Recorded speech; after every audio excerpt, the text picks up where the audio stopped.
अस्सलाम वालेकुम। Branches of chemistry को डिस्कस कर रहे थे। आज हमने जो ब्रांच डिस्कस करनी है ये है न्यूक्लियर केमिस्ट्री। प्रीवियस लेक्चर में हम तकरीबन 6 ब्रांचेस को डिस्कस कर चुके हैं, ये 7वीं ब्रांच है। तो न्यूक्लियर केमिस्ट्री, वर्ड जो न्यूक्लियर,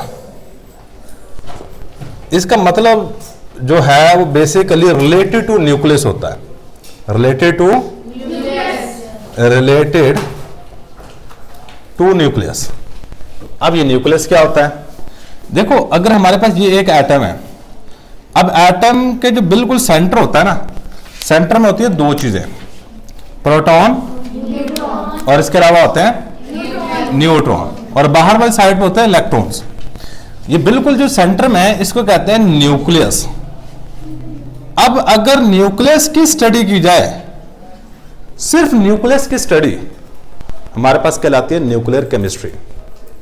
मतलब कि हमारे पास इस न्यूक्लियस के अंदर कितने प्रोटॉन है, कितने न्यूट्रॉन है, इसके बाद न्यूक्लियस कब स्टेबल होगा, कब ये टूटेगा नहीं, कब ये अनस्टेबल होगा। अनस्टेबल का मतलब है ये टूट जाएगा, ठीक है। अब इसी तरह हमारे पास न्यूक्लियर प्रोसेसेस वर्ड यूज करेंगे। 2 तरह के न्यूक्लियर प्रोसेसेस होते हैं, या रिएक्शन भी कह सकते हैं, सही है। वो क्या है जी हमारे पास? एक होता है nuclear fission reaction, nuclear fission reaction, और एक होता है न्यूक्लियर फ्यूजन रिएक्शन। अब ये क्या होता है nuclear fission and nuclear fusion?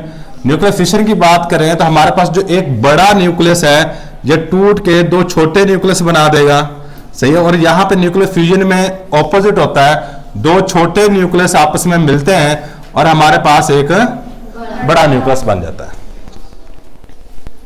ठीक है। तो अब ये सारी की सारी चीजों की स्टडी हम कर रहे होते हैं न्यूक्लियर केमिस्ट्री में, सही है। तो यही हमने बात यहां पर लिखनी है, दिस ब्रांच ऑफ केमिस्ट्री। जो केमिस्ट्री की ये वाली ब्रांच है ये क्या करेगी? डील विद, किसके साथ डील कर रही होती है? Deal with reactions. वो तमाम reactions take place in nucleus. Take place का मतलब होता है हो रहे होते हैं, ये अकरिंग वर्ड लिख सकते हैं। Take place in nucleus of atom, nucleus of atom, या फिर सिंपल क्या? वो ये किसने कर दिया?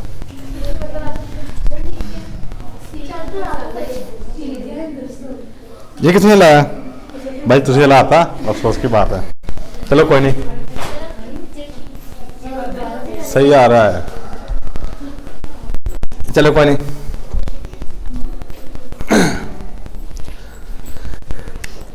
न्यूक्लियस ऑफ एन एटम, किसी भी एटम के जो न्यूक्लियस हैं इसके अंदर जो भी रिएक्शंस हो रहे होते हैं, इस तरह के रिएक्शंस को हम नाम दे रहे होते हैं न्यूक्लियर रिएक्शंस, या न्यूक्लियर प्रोसेसेस भी कह रहे होते हैं, ठीक है। और इसकी स्टडी हम कर रहे होते हैं न्यूक्लियर केमिस्ट्री में। अच्छा, मैं आपको एक सादा से एक एग्जांपल देता हूं, इससे आप समझ जाओगे न्यूक्लियर केमिस्ट्री कहां पे यूज हो रही है। देखो, जो रिएक्शन है और न्यूक्लियर रिएक्शन है, इन दोनों में फर्क होता है। अगर मैं सिंपल वर्ड रिएक्शन यूज करता हूं, सही, और ये आपने वर्ड लाजमी देखा होगा केमिस्ट्री की बुक में और 8th क्लास में पढ़ा होगा। रिएक्शंस क्या होते हैं? जिस तरह हाइड्रोजन मिला प्लस ऑक्सीजन मिला तो इससे हमारे पास वाटर बन गया। अब जितने भी रिएक्शंस होते हैं, आपने अगर गौर किया हो, जैसे ये हाइड्रोजन का एटम है, ये सपोज कर लो हमारे पास ये ऑक्सीजन का एटम है। ऑक्सीजन के एटम के आखिरी शेल में हमारे पास इलेक्ट्रॉन होते हैं 6। अब यहाँ पे क्या होता है? ये इसके साथ इलेक्ट्रॉन एक शेयर कर लेता है, ये दूसरा हाइड्रोजन एटम ये भी इसके साथ इलेक्ट्रॉन शेयर कर लेता है।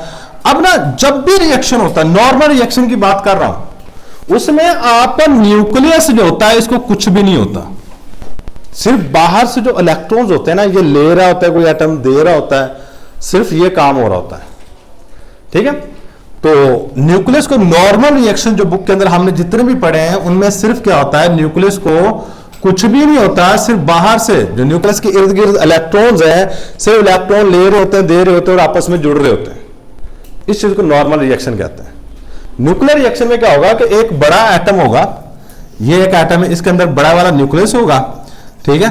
अब ये क्या होगा? ये न्यूक्लियस टूटे, यहां पे न्यूक्लियस टूटेगा। सपोज करो कि ये न्यूक्लियस टूट के आधा न्यूक्लियस इस साइड में आ गया और आधा न्यूक्लियस है इस साइड में आ गया। अब जब न्यूक्लियस टूटे तो वो न्यूक्लियर रिएक्शन होगा। वो कौन सा होगा हमारे पास? न्यूक्लियर रिएक्शंस होंगे। ठीक है, तो ये एक सिंपल सी बात आपने याद रखनी है।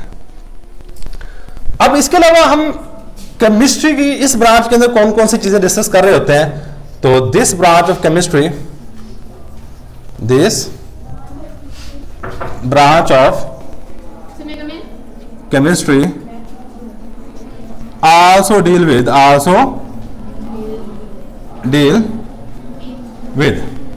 ये जो केमिस्ट्री की ब्रांच है ये मजीद स्टडी कर रही होती है किन किन चीजों को। पहले नंबर पे एक वर्ड है रेडियो एक्टिविटी। मैं भी बताता हूं रेडियो एक्टिविटी का मतलब क्या था। Radio activity. सेकंड नंबर पे न्यूक्लियर प्रोसेसेस, न्यूक्लियर प्रोसेसेस या न्यूक्लियर प्रोसेस। अब इसके बाद हमारे पास एंड ट्रांसफॉर्मेशन। ट्रांसफॉर्मेशन का लफ्जी मतलब होता है तब्दील हो जाना, तब्दील हो जाना। Transformation of nucleus. सही है।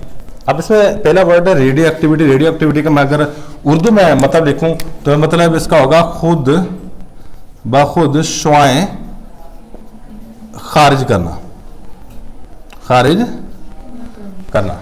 आपने कभी वो देखी होगी, एक घड़ी होती है जिसकी सुइयां जो होती है ना वो अंधेरे में चले जाए ना खुद ब खुद जलती हैं। इसमें एक तस्बीह भी होती है, जो तस्बीह होती है तो उसमें भी सेम काम हो रहा है। कुछ तस्वीरें इस तरह की होती है, उसको अंधेरे में रख दोगे ना वो खुद ब खुद रोशनी इसमें से निकल रही होती है। अब ये बेसिकली ये खुद ब खुद शुआएं निकल रही है, रेडियो एक्टिविटी है। Almost radio activity. अब देखो वो शुआएं हमें नजर आ रही हैं इसलिए हमें पता है कि ये चीज जल रही है। बाज दफा कुछ शुआएं इस तरह की होती हैं जो हमें नजर नहीं आती। मैं आपको एग्जांपल देता हूं, एक्सरेज। एक्सरेज जब आप एक्सरे करवाने जाते हैं, एक्सरे की मशीन के सामने खड़े होते हैं, वो जो वहां से शुआएं निकलती है वो आपके जिस्म के अंदर से गुजर जाती है लेकिन आपको नजर भी नहीं आती। इस तरह की बहुत सारी शुआएं, मैं कुछ शुआओं के नाम ले देता हूं, alpha particle, beta particle, gamma particle या गैमा रेज भी कहते हैं। ये जो शुआएं है ना इनको कहते हैं रेडियो एक्टिविटी। कोई भी एटम होता है जो खुद ब खुद अल्फा पार्टिकल खारिज कर दे, बीटा पार्टिकल या गैमा रेज खारिज कर दे, इसको कहता है रेडियो एक्टिविटी, कि ये एलिमेंट जो है ये रेडियो एक्टिव है। उसका काफी ज्यादा इंपॉर्टेंट यूजेज है रेडियो एक्टिविटी के। कैसे? आपने पढ़ा होगा कि कैंसर का जो इलाज होता है ना वो रेडियो एक्टिविटी से किया जाता है। रेडियो एक्टिव, रेडियो थेरेपी एक वर्ड होता है, याद रखिएगा, रेडियो थेरेपी। ये थेरेपी वर्ड जहां पे भी आ जाए ना इसका मतलब पता है इलाज करना, इलाज। रेडियोथेरेपी रेडिएशन का यूज करके, शॉक को इस्तेमाल करके किसी चीज का इलाज करना। रेडियोथेरेपी बेसिकली हम यूज कर रहे होते हैं कैंसर के इलाज के लिए। उसमें भी हमारे पास न्यूक्लियर केमिस्ट्री यूज हो रही होती है। कौन सी ब्रांच यूज हो रही होती है? Nuclear chemistry. इसके सबसे बेस्ट एग्जांपल आपको देता हूं, जब कोई एटम बम फटता है ना उस वक्त बेसिकली आपका न्यूक्लियस टूट रहा होता है। ये वाला काम हो रहा है। एक बड़े वाला न्यूक्लियस होता है, वो दो छोटे वाले न्यूक्लियस के अंदर बदल रहा होता है। इसको हम नाम दे रहे होते हैं रेडियो एक्टिविटी। क्या नाम दे रहे होते हैं? Radio activity. ठीक है, तो ये बात आपने याद रखनी है। अब ना इसके अलावा जो चीजें आप अपने जहन में छोटी छोटी याद रखोगे, जब भी न्यूक्लियर प्रोसेस होता है, जब भी न्यूक्लियर प्रोसेस होगा, ये वाला न्यूक्लियर रिएक्शन होता है, उस वक्त बहुत अमाउंट में एनर्जी निकलती है। नॉर्मल रिएक्शन में इतनी एनर्जी नहीं निकलती। और आपको पता है जब एटम बम फटता है तो शहरों के शहर तबाह हो जाते हैं। क्यों? क्योंकि उस वक्त जो एटम टूटा है, न्यूक्लियस है टूटा है, न्यूक्लियस टूट के तो छोटे छोटे न्यूक्लियस में बदला है। इस प्रोसेस में बहुत ज्यादा एनर्जी निकलती है और इतनी एनर्जी निकलती है कि इर्द गिर्द जो भी चीज होती है सबको तबाह कर देती है। और एनर्जी निकलने के अलावा यहां से एक और चीज निकली है जो ज्यादा नुकसान पहुंचाती है, वो होती है रेडिएशन, रेडियो एक्टिविटी। जो वर्ड अभी मैंने आपको यूज किया है, शुआएं निकलती हैं। अगर वो शुआएं एटम बम फटने के बाद वो इलाके जहां पे एटम बम फटने की वजह से ज्यादा नुकसान नहीं हुआ, सही है, बिल्डिंग वगैरह नहीं गिरी, कुछ तो होती है बिल्डिंग वगैरह गिर के सारी चीजें तबाह होकर वहां पे बंदे मर जाए, कुछ बंदे जल के मर जाते हैं। और जो लोग गिरदोनवा में जिंदा रह जाएंगे और वो शुआएं उस बंदे के जिस्म में से गुजरेंगी ना, उसको पूरे के पूरे डीएनए चेंज कर देंगी। सही है। ये भी न्यूक्लियर बम जो है ना, ये 2 शहरों के ऊपर गिराया था। सही है। एक हिरोशिमा था, एक नागासाकी था। और वहां पे जो लोग बच गए, उनसे आगे जो औलाद पैदा हो रही है, कोई लूली है, कोई लंगड़ी है, किसी का नाक नहीं, किसी की आंख नहीं है, मतलब कि उनके जिस्म में से जो रेडिएशन गुजरी है, उन रेडिएशन की वजह से उनका डीएनए चेंज हो गया। और डीएनए चेंज होने की वजह से जो आगे नस्लें पैदा हो रही हैं वो भी टोटली खत्म है। और इसलिए कहते हैं अगर वर्ल्ड वॉर 3 हुई तो हमारी जमीन का खात्मा होगा। जो लोग बच जाएंगे वो इस काबिल नहीं होंगे कि आगे नस्ल को बढ़ा सकें। वर्ल्ड वॉर 3 आपको पता है एटम बम से होगी, और इसमें मुल्कों के मुल्क तबाह होंगे। ठीक है। और 2 जंगें हो चुके हैं, जंग अजीम, वर्ल्ड वॉर मतलब पूरी जंग, जो ये नहीं कि 2 मुल्कों की आपस में जंग, ये कि सारे मुल्क, कुछ मुल्क एक साइड पे हो जाए, कुछ मुल्क एक साइड पे एक दूसरे पे एटम बम वगैरह फेंक दें, इसको कहते हैं वर्ल्ड वॉर। अगर इस तरह का काम होता है तो पूरी जो इंसानियत है वो सारी की सारी खतरे में होगी। और ये बेसिकली जो एटम बम बनाने वाला बंदा होता है वो होता है न्यूक्लियर केमिस्ट। और एक और आपको इंटरेस्टिंग इंफॉर्मेशन यहां पे दे दूं, पाकिस्तान में एक ही बंदे को अभी तक नोबेल प्राइज मिला है, और वो बंदा बेसिकली न्यूक्लियर केमिस्ट था। उस बंदे का नाम है डॉक्टर अब्दुल सलाम। उसने ये बताया था कि ये जो न्यूक्लियस होता है, न्यूक्लियस के अंदर होता है प्रोटॉन, प्रोटॉन पे चार्ज पॉजिटिव, दूसरे प्रोटॉन पे चार्ज पॉजिटिव। ये पॉजिटिव चार्ज न्यूक्लियस के अंदर इकट्ठा कैसे रह जाता है? हालांकि पॉजिटिव पॉजिटिव को रिपेयर करने न्यूक्लियस टूट जाना चाहिए। इस बंदे ने इस चीज की जस्टिफिकेशन दी थी कि स्ट्रॉन्ग न्यूक्लियर फोर्सेस होती हैं जो उनको इकट्ठा रखती हैं, और इस चीज की जस्टिफिकेशन की वजह से इस बंदे को नोबेल प्राइज दे दिया गया। डॉक्टर अब्दुल सलाम वाहद बंदा है, और इसको मिला है फिजिक्स के अंदर। ये बेसिकली न्यूक्लियर केमिस्ट्री जो टॉपिक है ना, तो अगर आप फिजिक्स पढ़ोगे न्यूक्लियर फिजिक्स भी होती है। ये वाहद टॉपिक है जो फिजिक्स में और केमिस्ट्री में दोनों में कॉमन है। सही है। तो ये था जी हमारे पास न्यूक्लियर केमिस्ट्री। अब इसके अलावा न्यूक्लियर केमिस्ट्री यूज कहां कहां हो रही है? न्यूक्लियर केमिस्ट्री, न्यूक्लियर कोई 1-2 नाम याद रख लीजिएगा। Chemistry used in medicine. Medicine से मुराद क्या है? देखो मैंने ऊपर बताया कैंसर के इलाज के लिए रेडियोथेरेपी यूज की जाती है, मेडिसिन है। ठीक है। एज ए मेडिसिन में हम इसको यूज कर रहे होते हैं, एग्रीकल्चर में यूज कर रहे होते हैं। एग्रीकल्चर में पौधे के अंदर जो स्ट्रक्चर्स वगैरह मालूम करने के लिए, सही है, तो इस वहां पे इसको इस्तेमाल कर रहे होते हैं ट्रेसर के तौर पे। ठीक है। एंड इंडस्ट्रीज, इंडस्ट्रीज में जो आपकी ये वाली केमिस्ट्री की ब्रांच यूज हो रही है, आपको पता है पाकिस्तान में एक पावर प्लांट ऐसा भी जहां पे एटम को तोड़ के इससे जो एनर्जी निकलती है यहां पे, उससे इलेक्ट्रिसिटी बनाई जा रही है। वो पावर प्लांट जो है न्यूक्लियर पावर प्लांट, वो सिर्फ कराची में।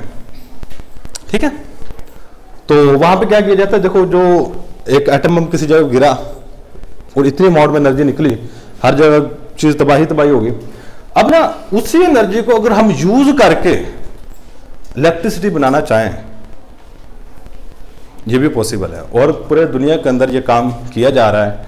क्या कि यूरेनियम वगैरह को यूज करके ना, यूरेनियम वगैरह अमूमन इस्तेमाल होता है इसमें, एटम बम बनाने में और बिजली वगैरह पैदा करने में भी यूरेनियम का इस्तेमाल करते हैं। यूरेनियम का इस्तेमाल करके वहाँ पे इलेक्ट्रिसिटी वगैरह प्रोड्यूस कर रहे हैं। सही है। तो वहाँ पे भी जो बंदे होते हैं वो बेसिकली न्यूक्लियर केमिस्ट ही होते हैं। ये हमारे पास इंडस्ट्रीज, और इंडस्ट्रीज में बेसिकली न्यूक्लियर केमिस्ट्री मुख्तलिफ पर्पजेज के लिए इस्तेमाल की जाती है, जिसमें एक पर्पज उससे एनर्जी हासिल करना भी है, करंट वगैरह पैदा करना भी है। ठीक है। तो ये हमारे पास आ गया न्यूक्लियर केमिस्ट्री। न्यूक्लियर केमिस्ट्री के बाद नेक्स्ट जो ब्रांच है हमारे पास वो है polymer chemistry. Polymer chemistry, polymer chemistry तो बाद की बात है। पहले नंबर पे आपने ये समझना है कि पॉलीमर क्या होता है। क्या चीज? देखो मैं कहते हैं छोटे छोटे ना जर्रात हैं। ठीक है। मैं कहते सपोज करो ये छोटे छोटे जरात हैं, मैं सपोज कर लेता हूं ये अमाइनो एसिड है। ये क्या है? Amino acid. अमाइनो एसिड का फार्मूला कुछ इस तरह का होता है, दरम्यान में कार्बन होता है, एक साइड पे कार्बोक्सिल, ये याद यूज नहीं करना आपने, समझाने के लिए कर रहा है। एक साइड पे अमाइनो ग्रुप होता है, एक साइड पे अल्काइल रेडिकल होता है, एक साइड पे H होता है। ये अमाइनो एसिड का जनरल फार्मूला। ठीक है। ये सपोज कर लो कि ये एक डॉट है ना, ये एक अमाइनो एसिड है। अगर ये वाला डॉट आपस में छोटे छोटे डॉट, इसको बिल्डिंग ब्लॉक भी कह सकते हैं, या अमाइनो एसिड जो जहां पे हमने एग्जांपल यूज की है, ये क्या है, बिल्डिंग ब्लॉक। अगर ये बिल्डिंग ब्लॉक छोटे छोटे आपस में मिलते जाएं, छोटे छोटे मिलते जाएं, ये काफी लंबी सारी चेन बना देंगे। मैं कहता हूं लाखों की तादाद आपसे मिल जाए, तो इसको हम नाम देना शुरू कर देते हैं, ये है पॉलीमर। क्या कहते हैं इसको? पॉलीमर। तो ये जो पॉलीमर होता है, इसकी स्टडी की जाती है पॉलीमर केमिस्ट्री में। अब ये जो पॉलीमर बनेगा, पता है क्या चीज बनेगी? ये पॉलीमर जो बनेगा, अमाइनो एसिड को मिलाते जाओ मिलाते जाओ मिलाते जाओ मिलाते जाओ, लाखों करोड़ों की तादाद मिला दो, तो इससे जो चीज बनती है वो हमारे पास बन रही होती है, बना क्या? प्रोटीन बन रही होती है। क्या बन रही होती है हमारे पास? प्रोटीन बन रही होती है। और प्रोटीन क्या होता है? हमारा गोश्त। सही है, प्रोटीन गोश्त को कहते हैं। अब केमिस्ट्री की वो ब्रांच, पहले मेरे पॉलीमर की डेफिनेशन कर देता हूं। कहते हैं जी पॉलीमर इज अ सब्सटेंस, ये एक ऐसी शय है मेड बाय का मतलब होता है बनती हैं। किस तरह? Made by linking building blocks, made by linking का मतलब है जोड़ने से। ये देखें हम यहां पे जोड़ रहे हैं ना एक दूसरे के साथ, linking the series of building block, building block. सही। जिस तरह मैं कहता हूं ये जो हमारे पास दीवार है, ये दीवार जो है ये किसके मिलने से बनी हुई है? ईंटों के। ईंटें आपसे मिलती की पूरी दीवार बना दी। ये पूरी दीवार आप सपोज कर सकते पॉलीमर है, और जो एक ईंट है वो क्या होगा हमारे पास? Building block.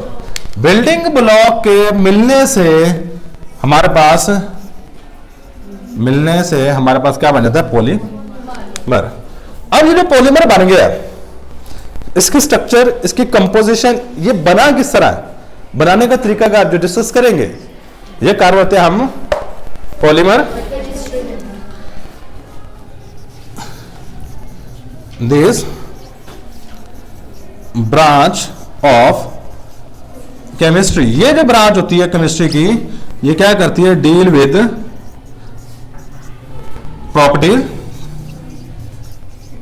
Properties composition, structure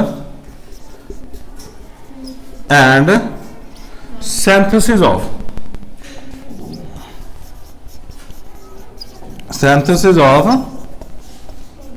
polymer। Polymer की सिंथेसिस के मुतालिक होती है, इसको हम नाम दे देते हैं पॉलीमर केमिस्ट्री।